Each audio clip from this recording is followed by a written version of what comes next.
অ এইটো দেখোন আমাৰ ঘটো মাত। অ মঞ্চলে আম নিমন্ত্ৰণ জনাইছো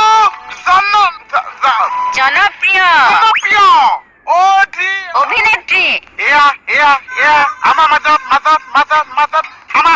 আমাৰ জিলিকি নবং বং আধামণি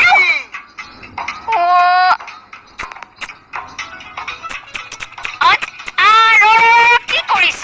গোটেই বছৰটো পোৱা নাই যে মইনা কলিজা একে বছৰ চুমাটো লৈ লৈছো আই দেখি হেৰি নহয় শুন তই আধামণি বুলি কলি যে মই মানে মঞ্চত মানুহক কওঁ তুমি হৈছা বহাগ মাহৰ আধা ফুলা কপৌ ফুল মানে সম্পূৰ্ণকে ফুলিবলৈ নাপালে কেকেচা দিলে আৰু পিছে হেৰি নহয় তই যে ইমান বছৰৰ মূৰত ওলালিহি খবৰ কচোন।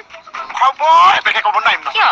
খবৰ মানে বহি ল'ব লাগিব বহুত খবৰ আছে মইনা কলিজা নোৱাৰিম নহয় মই অফিচৰ কামত এফালে যাওঁ দেৰি হৈছে। নিমিয়ে ইমান বছৰ